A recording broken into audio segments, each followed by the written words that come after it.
Amados, o pastor, orientado pelo Senhor, vou fazer um levantamento aqui da palavra de Deus sobre o que se pensa sobre riqueza e prosperidade, tá?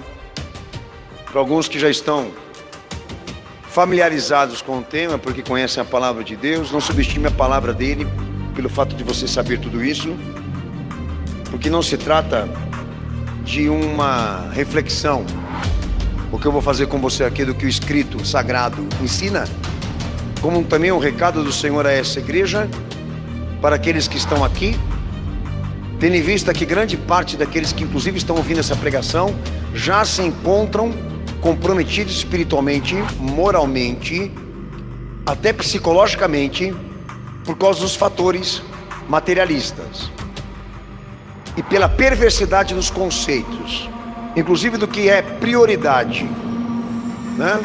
Segundo o nosso Senhor, que hoje infelizmente a igreja não se interessa, como também não domina. Mas em compensação, e o propósito com vocês hoje aqui, tendo em vista que nós, por um bom tempo, já condenamos essa vertente da teologia da prosperidade, alguns até identificam, né? Essa vertente que incentiva pessoas a acreditarem que a riqueza, o acúmulo, né, de propriedades garanta um sinal da bênção de Deus. Alguns pregadores defendem isso e está errado. Teologia da prosperidade ou da riqueza, essa expressão não identifica que está errado, tá? Há uma teologia da prosperidade e da riqueza que não é concernente ao que está se pregando na igreja hoje, que não condiz com aquilo que está sendo pregado dentro da igreja hoje. Mas tanto a palavra riqueza como a palavra prosperidade existem na Bíblia. Eu estou aqui para entender com você quais são os limites disso, ou na verdade a raiz dessas expressões, tá?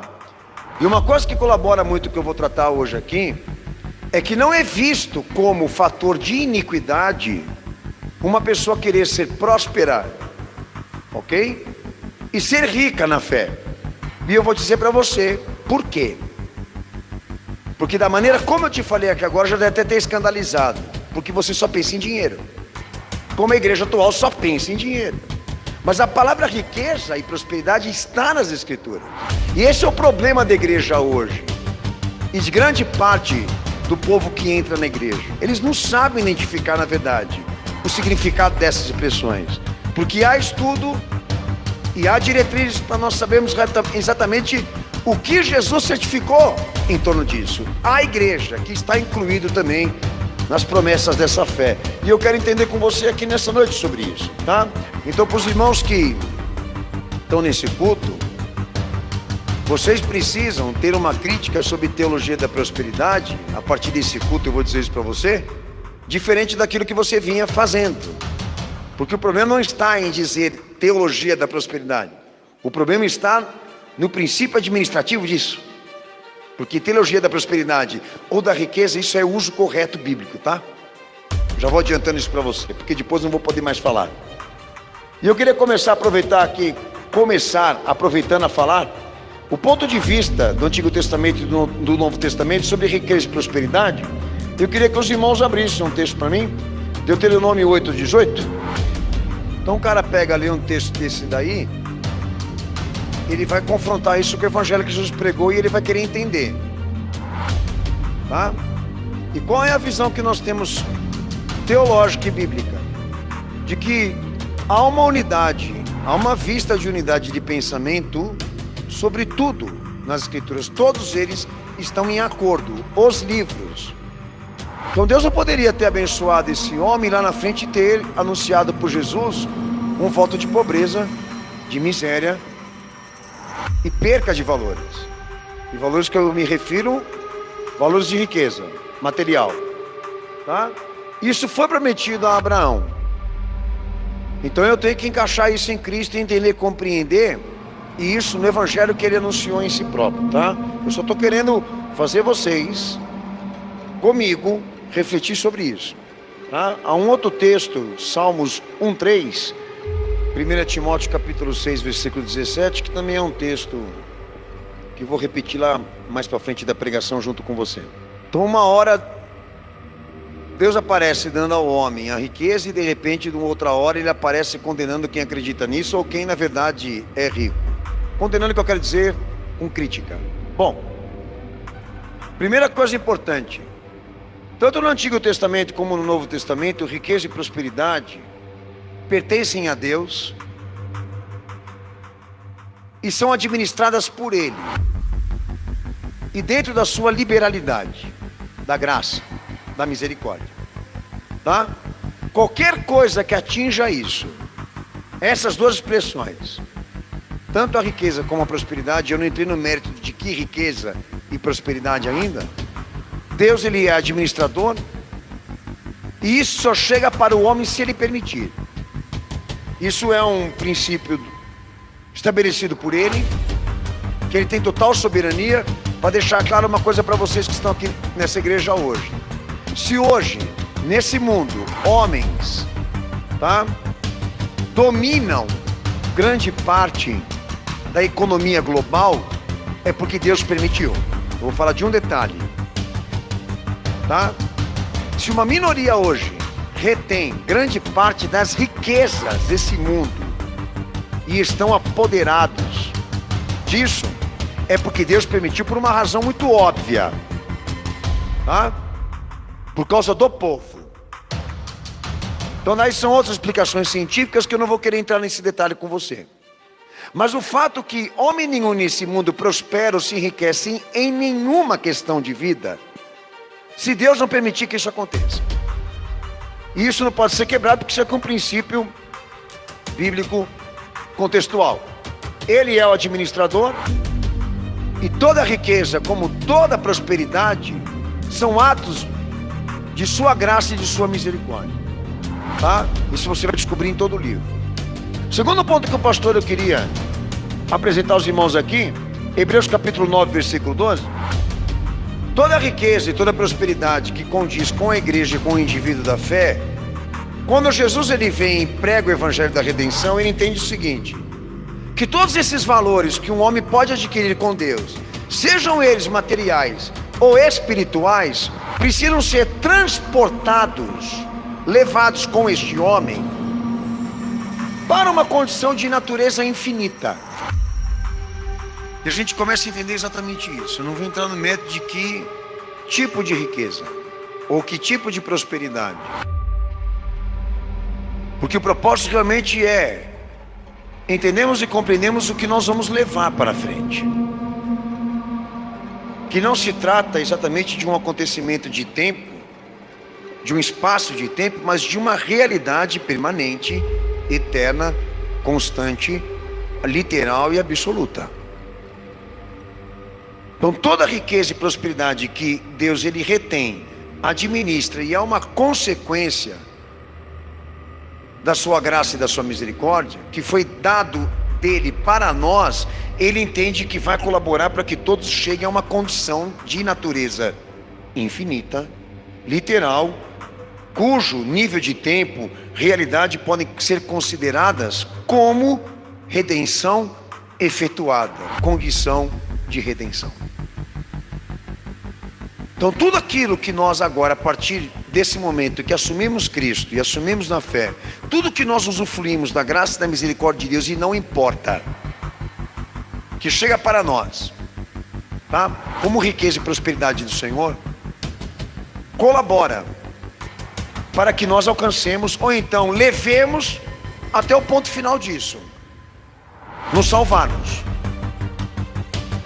numa redenção eterna e numa condição eterna com Cristo.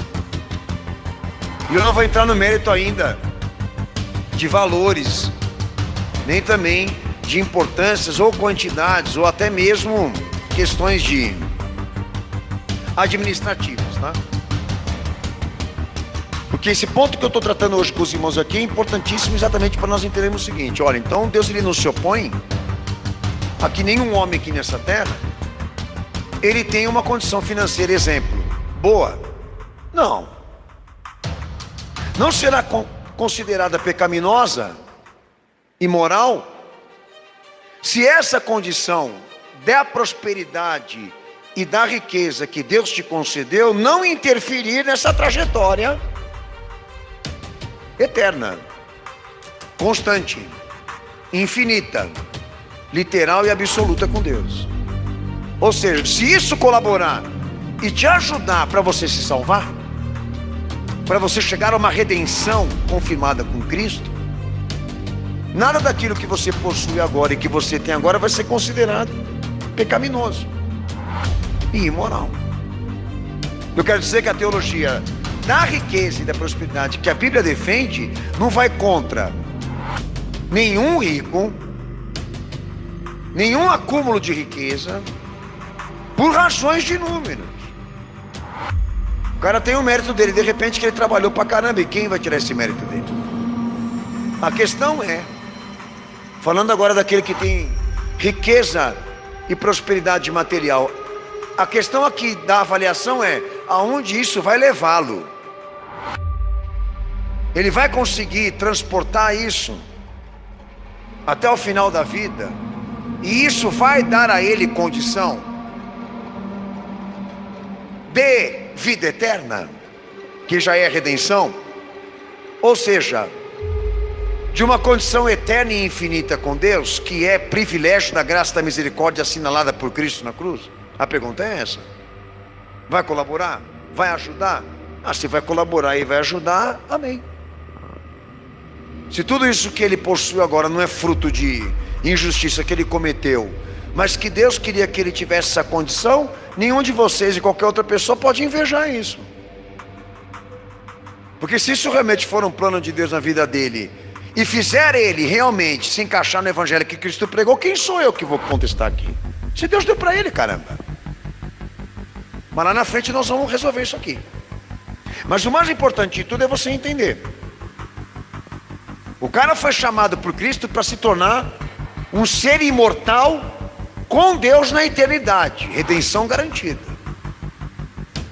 E a preocupação de Jesus agora comigo, com você, com esse indivíduo da fé, é o que ele pode levar para lá agora, transportar para lá, para a coisa mais importante, para o acontecimento mais sublime, mais glorioso, que é a eternidade, que é a imortalidade com Deus, que é a redenção eterna.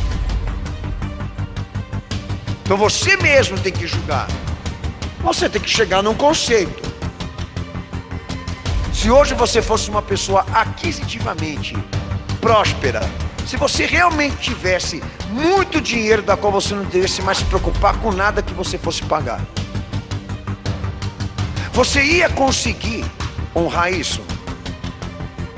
Você ia conseguir levar tudo isso que você adquiriu e valoriza tanto para uma carreira, para um propósito de atingir com Deus uma imortalidade salva?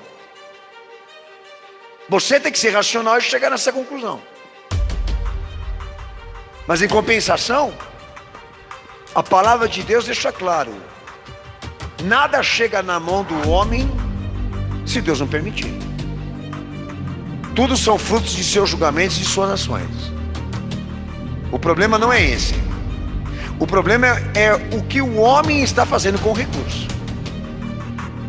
Primeiro detalhe importante que eu queria apontar com você, mas há uns textos ainda, pastor, eu quero ler, para vocês verem como é que a palavra de Deus ela é clara nesse ponto, de que existe dentro da riqueza e da prosperidade valores, né?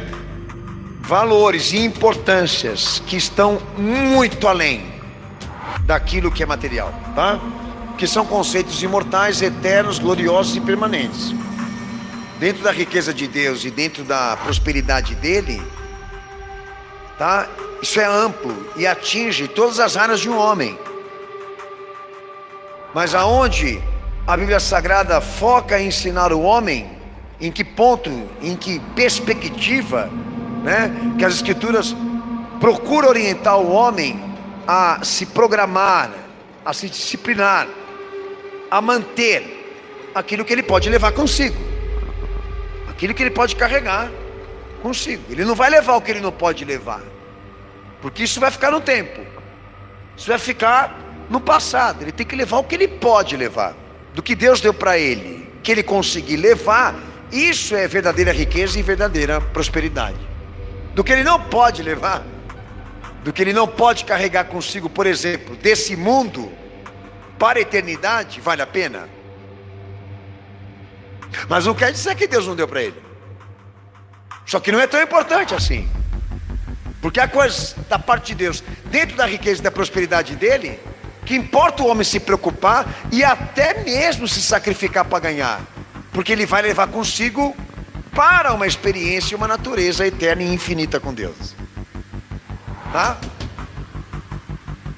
Então não existe nas Escrituras Sagradas nenhuma orientação, nenhum pedido de Deus para que o povo que esteja aqui fique pobre, vire miserável, seja pedinte, faça foto de pobreza para querer dizer que é humilde e é cristão. Isso não existe, tá? Não há essa orientação. Eu estou tentando quebrar isso com você agora. Há um conceito de riqueza e prosperidade da parte de Deus para nós, que certifique que as bênçãos dele cheguem em todas as áreas da tua vida. Mas desde que você tenha uma cabeça cristã, uma mente cristã, um pensamento cristão para saber o que mais importa agora. Que você vai conseguir transportar deste mundo para o outro, que é o eterno. Porque esta é a riqueza e a prosperidade que Deus quer que você lute, se mate para alcançar e não perca. O imortal, o eterno, o glorioso, o absoluto, o literal, o permanente. Mas em compensação, enquanto nós estivermos aqui nesse plano de mundo, não levando em conta agora as disputas, divergências que estão lá fora, tá? As bênçãos que chegam da parte de Deus para nós, elas atingem todos os aspectos da vida de um homem. E a igreja não está privada de nada, desde que seja justo, desde que seja santo, desde que tenha procedência da liberalidade deste Deus. Foi Ele quem deu, foi Ele quem abençoou, e ponto final. E você tem que saber disso. E não importa o que seja, mas Ele te abençoou e Ele te deu, acabou. Mas nem todo mundo tem um pensamento cristão e tem uma mente lavada pelo sangue de Jesus para chegar à conclusão, o que ele não tem que se apegar muito e o que ele tem que levar. Coisas da verdade que ele pode descartar e aquelas que ele tem que lutar para não perder. Que a primeira coisa que eu falei para Jesus, que eu vou, Senhor, me dedicar, pontuar com essa igreja aqui agora. Porque quando um pastor ele ora para Deus abençoar a vida financeira da igreja, ele não está errado. Quando ele pede para Jesus abrir uma porta financeira na vida de uma pessoa, ele não está contra a palavra. Tem outras coisas que eles fazem que está contra, que são esses arremates. Sacrificam doutrinas, princípios administrativos disso, fazem arremates, fazem promoções. Aí um outro detalhe.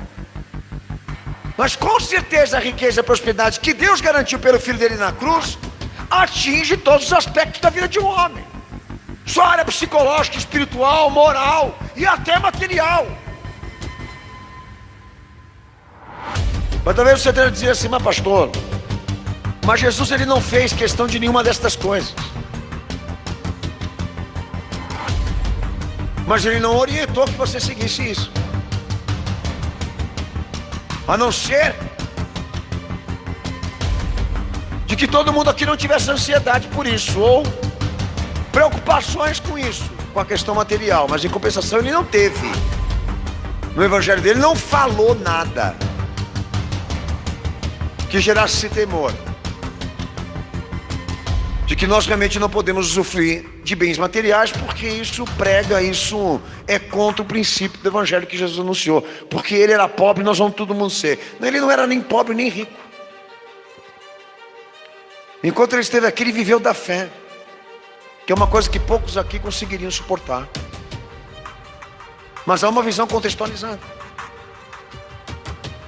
Por quê? Porque foi para ele que foi para ele que Abraão deu o dízimo. Porque a figura de Melquisedeque no Antigo Testamento é Cristo. Então eu tenho que entender e compreender o que aconteceu com Abraão e por que Deus prometeu isso a ele e deu a ele essa condição financeira, porque senão eu vou precisar trabalhar também no evangelho. Porque Deus entendia que na vida daquele homem, e o que ele tinha que fazer ali, precisava daquilo, pô. Agora pergunta se ele pegou a riqueza para se perverter. Pergunta se ele pegou a riqueza dele para fazer o que não presta. Pergunta se ele pegou aquilo que Deus abençoou dele para sair por aí, querendo dar uma de rei, uma de super-herói, uma de dominador mundial. Não. Mas foi um tempo da vida dele que Deus entendia que ele precisava. E Jesus está inteiramente relacionado a isso. Então como é que explica? Explica. Para tudo Deus tem um propósito. Então eu entendo que Deus teve confiança de dar isso a ele, mas de repente não tem confiança de dar isso a você, ou dar a mim, por algum fator que nós temos que identificar. Mas em compensação, vocês não podem dizer que dentro da riqueza e da prosperidade que Deus certificou pela fé nos abençoar, que isso também não esteja anexado vida material, porque está. Mas há um problema. E qual o problema? O problema administrativo, que eu já toquei nesse assunto, tá? Aquilo que eu posso agora desapegar, largar, porque não é essencial, mas aquilo que eu tenho que levar comigo, da qual isso eu não posso abandonar, porque isso que eu consigo transportar agora para uma condição de natureza infinita, essa riqueza, essa prosperidade de redenção efetuada por Cristo, essa eu dou a minha vida para não perder, porque não pode ficar no tempo, tem que ir comigo. Todas as coisas colaboram para aqueles que amam a Deus, e nada é impossível para Ele. Não limite o poder de Deus, não limite a graça dele, porque Ele pode todas as coisas, é isso.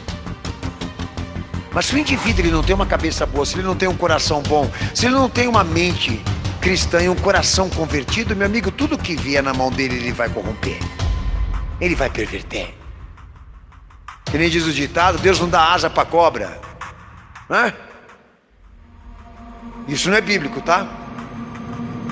Porque o que é bíblico é que ele tirou a asa da cobra. Mas em compensação, serve hoje aqui nessa noite para dizer aos amados irmãos: olha, eu não tenho problema nenhum com quem tem dinheiro, ou com quem testemunha riqueza e prosperidade material.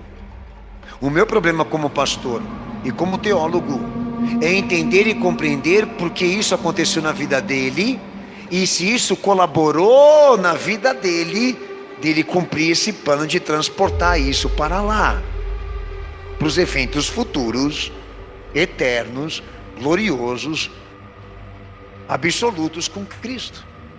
Se isso acontecer, amém.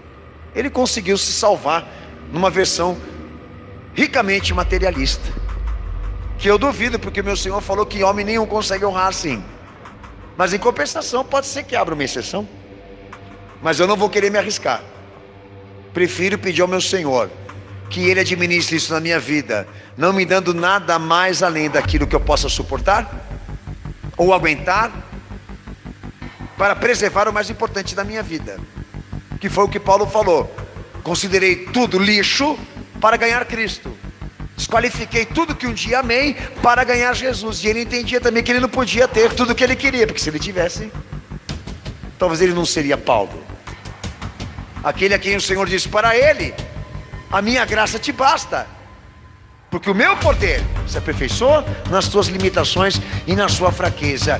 Jesus, para o manter assim na fé, entendia que ele não podia ter tudo que ele orava, tudo que ele pedia, até tudo que ele suplicava. Deus sabe o que faz, mas não inveja quem tem, como também não condene. Olha com um olhar amplo, um olhar contextualizado, tá? Porque com certeza o caminho é esse.